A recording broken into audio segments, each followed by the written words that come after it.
saya Atala Zafala, mahasiswa Institut Teknologi Sumatera dari Prodi Teknik Informatika.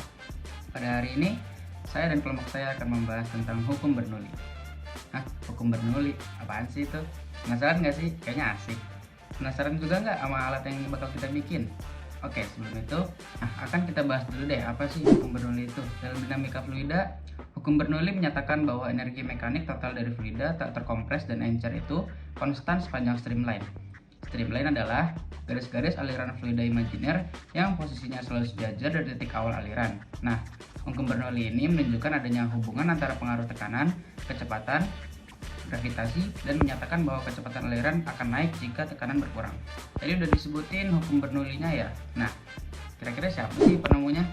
Jadi hukum Bernoulli ini ditemukan oleh seorang ilmuwan asal Jerman bernama Daniel Bernoulli pada tahun 1738 di Swiss. Hukum Bernoulli juga menyatakan bahwa jumlah dari tekanan serta energi kinetik dan energi potensial tiap volume yang berada di setiap titik aliran fluida adalah sama. Sehingga berlaku persamaan, tekanan ditambah energi kinetik ditambah energi potensial sama dengan konstan. Dalam bentuk lain, persamaan Bernoulli di atas dapat ditulis menjadi P1 ditambah setengah MV1 kuadrat ditambah rho GH1 sama dengan P2 ditambah setengah MV2 kuadrat ditambah rho GH2. Angka 1 dan 2 menunjukkan titik atau lokasi tempat fluida tersebut diamati. Misalnya seperti pada gambar di bawah ini, titik 1 memiliki diameter yang lebih besar dibandingkan titik 2. Hukum Bernoulli dapat menyelesaikan untuk setiap dua titik pada aliran fluida. Botol semprot parfum adalah sebuah botol sistematis sederhana yang berfungsi untuk menyemprotkan cairan konsentrat parfum yang terakumulasi dari udara keluar botol parfum. Botol semprot sudah ada sejak abad ke-20, tetapi botol semprot ini masih menggunakan bola karet yang diperas untuk menghasilkan semprotan disertai udara yang bergerak cepat untuk menyerap cairan dari botol. Seperti yang sudah dijelaskan sebelumnya, prinsip kerja pada botol parfum ini berkaitan dengan asas Bernoulli. Bunyinya adalah tekanan fluida paling besar adalah pada bagian kelajuan alirnya paling kecil, dan tekanan yang paling kecil adalah pada bagian yang kelajuan alirnya yang paling besar. Asas Bernoulli ini juga berhubungan dengan persamaan kontinuitas. Bunyinya adalah jika luas penampang kecil, maka fluida akan bergerak lebih cepat. Jika luas penampang besar, maka fluida akan bergerak pelan. Persamaannya ialah Q1 sama dengan Q2. Di bawahnya A1 dikali V1 sama dengan A2 dikali V2. Di sini saya akan mempresentasikan cara pembuatan semprotan menggunakan botol bekas. Nah, alat dan bahan yang diperlukan dalam pembuatan semprotan ini diantara lain 1. Semprotan bekas, botol bekas, pentil ban, karet ban, pompa sepeda, paku, benang, gunting, dan korek api. Selanjutnya kita masuk ke cara kerja.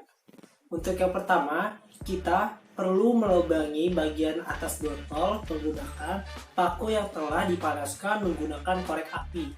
Nah, dalam proses pelubangan ini kita harus menyesuaikan dengan ukuran pentil ban tersebut. Setelah proses pembolongan botol selesai, selanjutnya kita pasangkan pentil ban ke botol.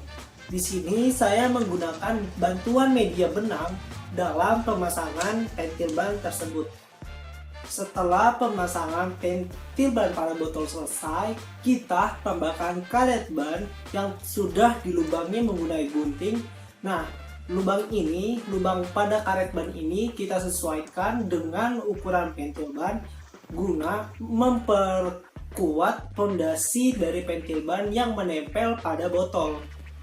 Setelah pemasangan pentil ban dan karet ban selesai, kita memasukkan fluida. Di sini saya menggunakan air ke dalam botol. Lalu kita tutup botol tersebut menggunakan alat semprotan bekas tadi.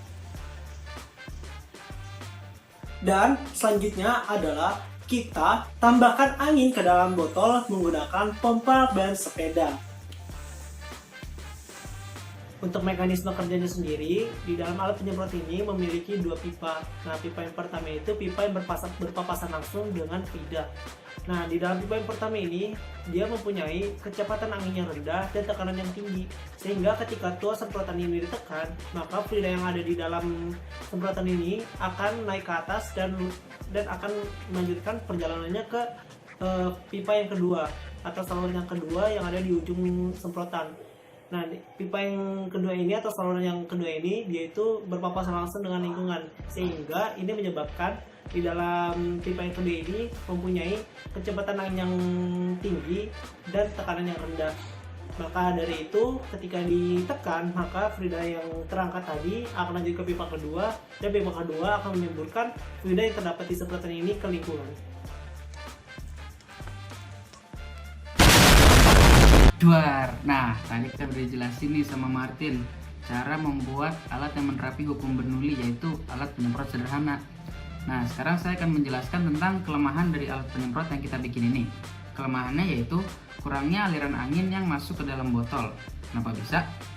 Karena pada saat botol disemprot, ada sebagian angin yang keluar ke lingkungan. Nah, jadinya tuh pada saat botol disemprot, fluida yang keluar tidak maksimal.